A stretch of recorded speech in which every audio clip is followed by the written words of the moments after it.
Hello, everybody. My name is Bincheng, president of the civil rights organization East Coast Coalition for Tolerance and Non-Discrimination, and I'll be your host today. It's my great honor to be joined by Kim Campbell, the first and only woman Prime Minister of Canada. Previously, she was also the first woman to serve as Defense Minister of a NATO country, and also the first woman as Canadian Attorney General and Minister of Justice. Ms. Campbell is also a founding member of Club de Madrid. The organization is the world's largest form of democratically elected former presidents and prime ministers. The former heads of state and government that make up Club de Madrid's membership are the engine behind its drive and its work to strengthen democratic practice worldwide. Through the unique leadership experience and reach of the members, Club de Madrid stimulates dialogue, builds bridges, and puts forward policy recommendations that strengthen democratic practices on issues such as inclusion, sustainable development, and peace. Prime Minister Campbell, welcome to our program. Thank you. Thank you. Our conversation today is held in partnership with Club de Madrid's podcast, Democracy in Practice. Prime Minister Campbell, you co-founded Club de Madrid after you left elected politics in Canada. What motivated you to establish this unique organization back in 2001? Well, in 2001, an organization I was part of, the Gorbachev Foundation in North America, decided and was focused on economic reform, decided to do an event in Spain. And it's a long story. One of our members was a Spanish philanthropist, who was close friends with the king. And I said, if we're going to go to Spain, rather than doing something on economic reform, why don't we talk about something where Spain has a wonderful story to tell, which is democratic transition. And at that time, it was the end of the Cold War, and new countries were emerging to become democracies. And so Spain's story was really important. And anyway, to make a long story short, I was one of several former presidents and prime ministers who chaired working groups and then met with a group of current presidents and prime ministers to talk about our results. And what was interesting was the chemistry between current and former leaders, because the former leaders could be very candid and unconstrained in their views. And for the current leaders, it was really interesting to be able to talk about issues with people who'd been there, done that. And from there, we got the idea that maybe it would be useful to create an organization where former democratically elected presidents and prime ministers could offer their advice and experience and whatever else they had to current leaders. We've gone much beyond that now, because what we discovered is that we have an incredible power to convene. We've been able to draw around us some really wonderful experts around the world who are not formally elected people. But I think it's also true that each one of us wants to feel useful. You know, we are quite clear on the difference between being in power and out of power, and we have no illusions about that. But I think all of us went into public life because we thought it matters, and the chance to be able to use our experience and to work in countries where people are trying to build democracy is incredibly rewarding. And so our members, they give their time for nothing. The club, people pay our plane fare if we're flying off to Bincheng or someplace equally exotic, but that the members are really, really proud and happy to share what they know. And I used to say when I first got involved that if we can be a tile in the mosaic of progress, we will have accomplished our goal. And speaking of Club de Madrid, one of the three main pillars of the organization's work right now is Next Generation Democracy. It's a project focused on engaging with younger generation in civic and political discourse in order to make democracies more sustainable. Prime Minister Campbell, how do you envision this project to help reverse some of the trends that we've seen in recent years, namely that young people, a portion of young people are becoming increasingly frustrated and sometimes even disengaged from the political process because of either the vitriol in it or perhaps the general ineffectiveness sometimes in politics? Well, Bincheng, I think the challenge is even greater now than when we first conceived of the program, because in the last few years, a number of things have happened that have taken a lot of us by surprise. And the emergence of Donald Trump and all that is surrounding him now in American politics is something that I think we didn't foresee. Resurgent authoritarianism in Europe. I mean, the situation we have now between Russia and Ukraine. I mean, there's a lot of things happening, and all that does, in addition to making us, even have to think harder, but it just even confirms the importance of democratic engagement. Because if you think about it, the one tool we have, I think Harold Lasswell, one of the American political scientists, once said that that governance is the authoritative allocation of values. And what does that mean? Is that it's the right to authorize, to make things happen. And when we live in a democracy, we may take that for granted that we have governments that can do things. But what we're seeing is that, in fact, that ability of governments to govern is under threat. So when we have a democracy, when we have those institutions, when we have a franchise, that is our secret weapon. It's the one thing we have that if we preserve it, however messy it may be, and democracy is a blunt instrument, it's not a precision tool. And it's only as good as the people who are its citizens and who are, being the people in their institutions. But if we lose that ability to actually choose our leaders, then we are really in trouble. And of course, even more important than that is the rule of law, is the ability to actually make laws. That's this authoritative aspect of it, that you can you have laws that are legitimate and that can make sure that all people are governed by the same rules. So if anything, the engagement of young people is more important than ever. And something I would say is that I think all of us, I'm going to be 75 in March. I can't believe it. We all have a span of history that's real to us. I'm a post-war baby boomer. Both my parents were in uniform in World War II. My mother was in the Canadian Navy and trained as a radio operator to intercept the transmissions of German submarines in the North Atlantic and Gulf of St. Lawrence. I'm speaking to you from Italy, where my dad fought in the Canadian Army in World War II. So for my generation, that huge battle and what that meant is very real. But I remember later when I was teaching political science at UBC and realizing that, I would be talking about things that were, memories to me or things that were real to me, and realized that they weren't real for my students. So we have to constantly, each generation has to re-engage.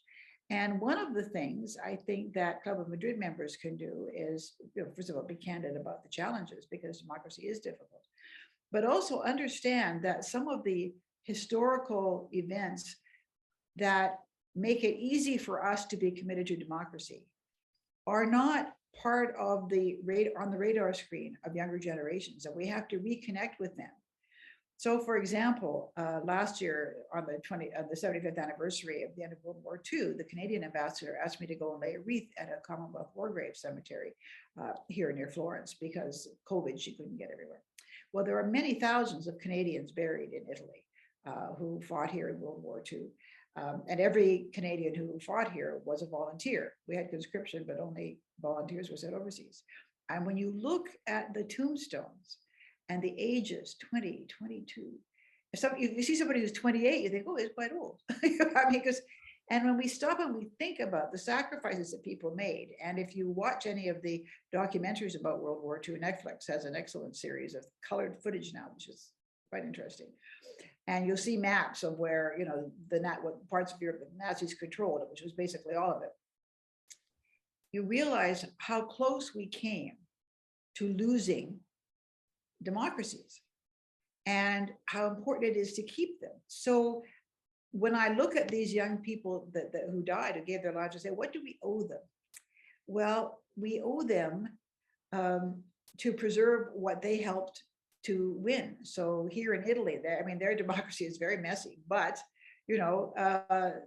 Canadians had a part in pushing the Nazis out after the Italians changed sides. It's a complicated history, but the point is that people did these things, and they made it possible for you and me, because both your generation and my generation, never to have to be that brave. We've never had to be that brave. And people would say to me, "Oh, Kim, you were so brave going into politics." And I say, "Well, yeah. I had to face the slings and arrows of outrageous journalists, but I never feared for my life, because other people put their lives on the line over the generations, not just of World War II, other times, to preserve a set of institutions that protected me and made it possible for me to participate without that fear." So reconnecting with young people and saying, you are the heirs of an enormous amount of sacrifice and bravery. And also bad governance. We haven't always done everything we should, and there's all sorts of other stories that you could talk about why it is so hard sometimes for governments to make the right decisions. But I think reconnecting that generational sense of why we're where we are, and perhaps what we owe, I'm at the stage of my life now where I'm thinking about, how can I be a good ancestor? And I think all of us in the Club of Madrid feel that part of what we're doing is to be a good ancestor, is to try and preserve the gains of democracies for future generations. But we also have to be grateful heirs to those who went before us and made sacrifices, and not throw away the family treasures, which in this case are democratic institutions and the rule of law. Yes, exactly. And I think the notion of living up to the legacies of the people who came before, that is very inspiring and very crucial to our society today. And let's talk about your career in public service. In your memoir, Time and Chance, you wrote that you were elected the first woman president of the freshman class at UBC, the University of British Columbia. So you were challenging these barriers early on. But if you were to tell your younger self that she will become the first woman attorney general, the first woman minister of national defense, and then prime minister of Canada, what do you think she would say?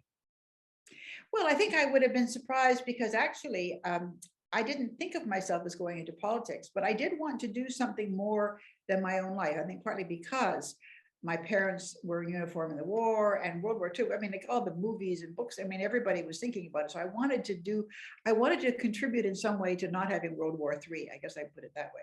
So when I was a teenager, and incidentally, I was also the first girl to be student council president of my high school, if you can imagine. Even got an article in the paper for that. It seems so funny now because it's such a common thing. But I wanted to be the first woman secretary general of the UN. So if you said to me, well, actually, you're going to go on and you're going to do these things, I would have thought, oh, that's interesting, because I hadn't really thought about doing that. But I did want to break down barriers for women. It was something, and I wasn't quite sure how to do it. As I say, my family weren't, when my parents voted, they were good citizens, but nobody in my family was political. So I had no idea. I didn't even know how you became Secretary General of the UN. The current incumbent is a good friend and actually one of the founding members of the Club of Madrid too. Yes, and I think to this day, we still have that barrier right now. There has not been a woman Secretary General of the United Nations. So, and in the career, throughout this career of public service, you've experienced a great number of ups and downs as a politician. And the road to becoming first the cabinet minister and then the first female prime minister was undoubtedly challenging. So what do you want to share with young people today in terms of how to deal with setbacks and challenges? Well, what I would say is, people often say to me, do you miss politics? And I say, I miss making real decisions. To be involved, and I held elected office at all three levels of government, at the municipal level, the provincial level, and the federal level, the national level. And I think all of those levels of government are really important. At the municipal level, people are affected immediately by your decisions. And often how people feel about democratic government is a reflection of their experience at the local level. Does their city council serve them? I mean, is the school board functioning well for their children? All of these kinds of things really influence their predisposition to democracy in general, and perhaps their willingness to get involved. So I would say to young people, first of all, being involved in democratic government can be a lot of fun. You don't have to run for office to do it.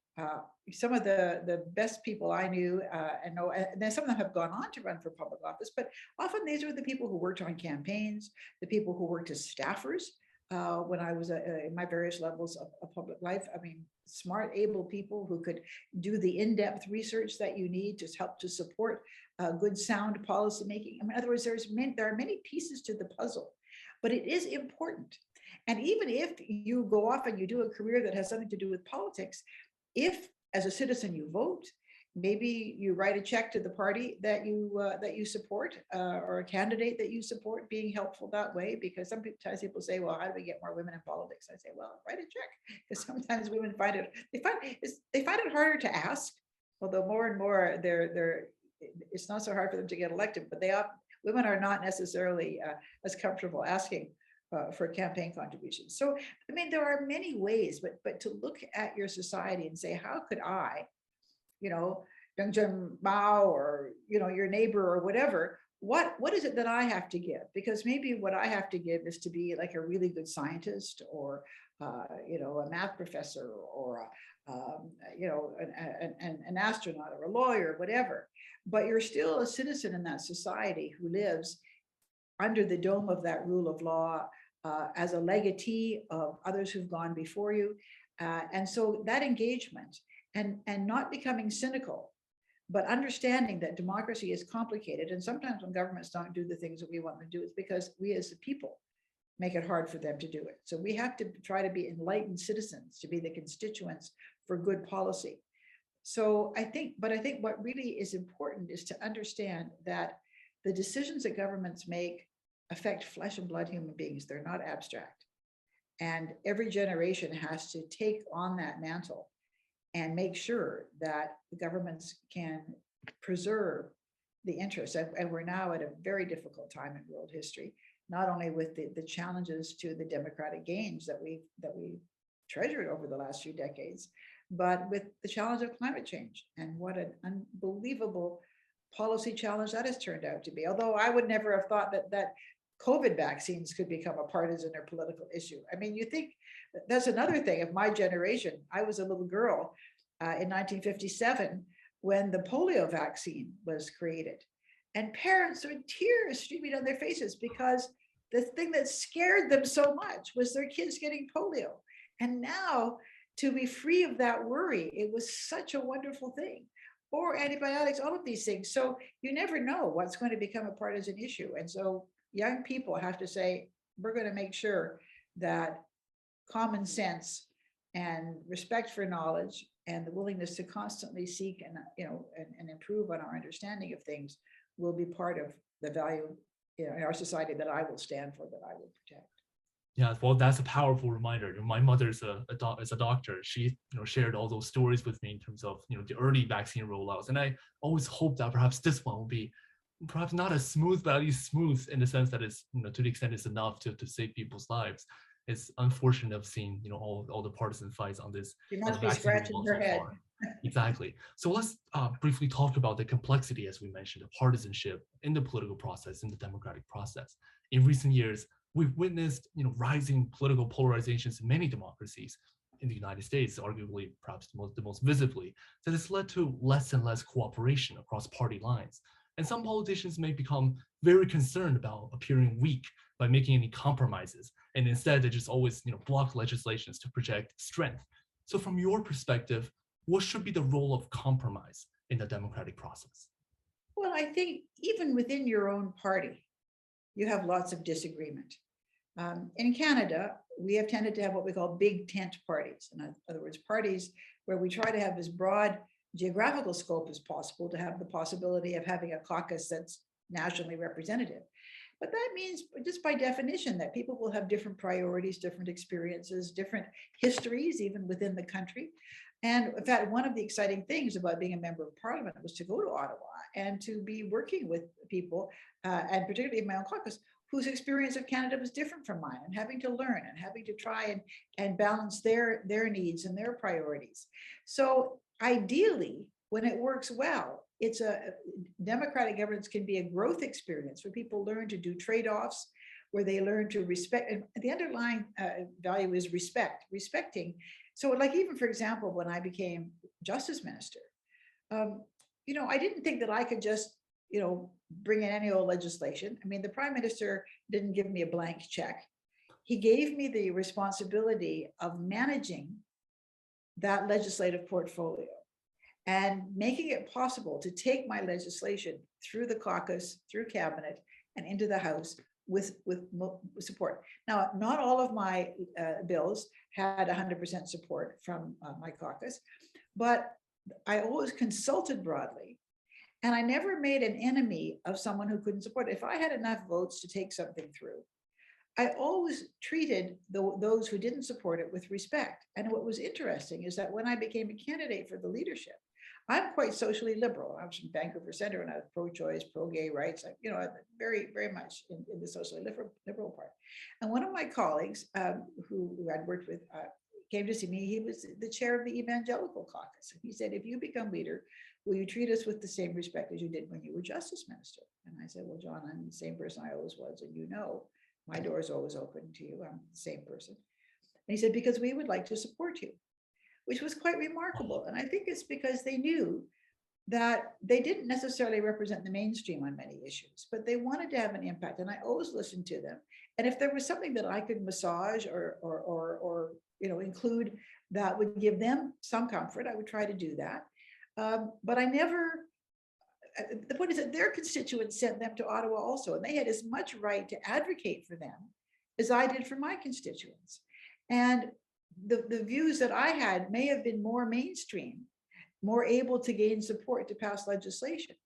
But there was nothing to be gained by insulting or excluding those who didn't share my views, because they shared my views on a lot of other things. So I think, and there was a time in democratic systems, you see this in the United States, where the most respected senators were the ones who were known as the deal makers, the ones who could find the common ground. And that's what I always felt was important. You say, you listen to somebody and you say, well, I don't agree with them. And you say, well, is there anything in what they've said that I can support? Where, and what we start from there to find, to build something. And again, because you see in the United States, it's a complex, huge society. No one person can speak for everybody. So that is an important culture. But one of the things that we've seen, and I think it's because of a lot of unwise economic policies too, and if somebody would finally put a torch to trickle down economics, we'd be a much happier world. But growing inequality, I think, has also fed polarization. If people no longer feel that the system is working for them, and so the outlook of people from my generation is quite different from that of today's generation, which is why, incidentally, in parliaments, you don't just need gender and ethnic diversity, you need generational diversity, because it's sometimes hard for people to recognize that the outlook of young people or people a generation behind them is not their outlook, because their experience isn't the same. The opportunities haven't been the same. So I think that the value of listening and finding common ground is fundamental to democracy. But when not everybody feels that the system works for them or that it's worth the effort, then you have a very dangerous situation. Yes, and speaking of all the social challenges that we're confronting right now, one of the challenges have been the surge in anti-Asian hate crimes and racism in multiple countries across the world during this pandemic. And it has been very alarming and heartbreaking. Last year in June, there was an article on Bloomberg that showed Vancouver has seen a 700% increase in anti-Asian hate crimes, making the city, the one with the highest percentage of increase among all cities in North America. So from this perspective, and that the issue, the topic of anti-Asian hate crimes was barely addressed on perhaps the international level or even the national level sometimes before this pandemic. What do you think caused this discrepancy? And do you think we have any tools at our disposal to prevent this mistake from happening again in the future? Well, first of all, I think there has to be honesty. And one of the things that leads to hate crimes is stereotyping. So for example, there have been some issues in Vancouver about money laundering and people in China using the casinos to launder money. That's a real issue. But Vancouver has a huge Chinese community. Some of them go back generations, back to the end of the 19th century. And to sort of look at a Chinese person and say, oh, well, you're responsible for that. Or then there was this stupidity of Donald Trump talking about, the Kung flu. Then there's these people who stir things up to try and create hatred, and usually to distract attention from themselves and their own failings. But these are, the stereotyping and assuming that because one person of a certain group, a woman, I remember once hearing when Indira Gandhi sent the Indian Army into the Golden Temple in Amritsar, and I'm listening to the radio in Vancouver, and a man saying, well, I was supported women in politics until Indira Gandhi. And I thought, oh, I was supported men in politics until Attila the Hun and Adolf Hitler and Joseph. It's this thing where one person does something and you say, okay, all people like that are bad. But it's also, I think, the case that sometimes when people are feeling frustrated that, and I'm not excusing it because it's not an acceptable thing, but where the idea of lashing out at identifiable people, makes them feel, powerful or whatever. And there's, or maybe it's better to say that the thugs among us, those who have thuggish tendencies or are tempted towards that kind of thuggishness, find that when they can exploit stereotypes, that gives them a victim and it makes them feel important. But it's something that we have to all push back at, and you see it in all sorts of different ways, and whether it's from racism or homophobia or sexism. A lot of people don't realize you've seen this, women journalists and things, terrible things, and people even assaulting them on camera, when they're doing an interview, blah, blah, blah, and then somebody comes up. I mean, people who think they have the right to do this, or that they're making a statement by doing this, and, who does she think she is, or who does he think he is? But it hasn't always been the case in the Canada that I know, that people behave that way. And as you spoke about the rise, the 700% rise, that's from a base where it wasn't so common. But we have to be, and politicians have a very strong, leaders of all kinds, not just political leaders, have a very strong moral obligation not to frame issues in a way that feed that kind of stereotype and violence and discrimination. When I was a little girl, I used to ask my mother how Hitler came to power. And she said to me, well, he was a very charismatic leader, and people would just get very excited, and he'd tell these things. And she talked about Joseph Goebbels and the big lie technique that they did. So when I was in high school and I discovered that I could move people when I spoke, it actually frightened me a little, because I kept thinking, oh, this is a two-edged sword, and so when people are leaders and when they have the capacity to inspire support, and it's often a kind of chemistry or charismatic thing, or people feel that you're one of them or whatever, it carries with it a huge moral authority, or moral responsibility, because you could use it to whip people up to do terrible things that they will then later be terribly ashamed of. And the other thing too is when you see people who do these things, it's not just what they do at the time and the crimes they commit. You see, think, for example, of the rise of the whole Nazi regime in Germany. But you leave a kind of tainted history where, for people to get over that, to deal with the guilt of what happened in their society, you will always then have people who don't want to accept that guilt. The neo-Nazis, the people, who don't accept, the Holocaust deniers. So that kind of abuse of the capacity of leadership has a long tail, has multiple impacts and resonance in a way that's very, very destructive. But the thing I would say about Churchill, one of the things that was good about him, and he was a complicated person, but I think most people agree he was the right person in the right place at that time. But he appealed to the British not with hatred so much. He appealed to them to believe in themselves, to feel good about themselves. I mean, he sometimes just he'd talk about the Hun, whatever, but mostly he was talking about what we can do and how hard it's going to be for us, but we will endure because we have our rule of law, we have our democratic system that we want to preserve. And that's a much safer way of using that power to mobilize people, because they will never be ashamed for being brave, but they will be ashamed if they were complicit in crimes. And that's a generational taint that isn't fair to impose on anyone. Thank you so much, Prime Minister Campbell, for your insights and for being on our program today. I'd like to thank you and close by saying and wishing all our viewers good health during this challenging time. Thank you and take care. And thank you for for encouraging young people to be involved. It's the most important thing. Thank you for what you're doing. Thank you so much.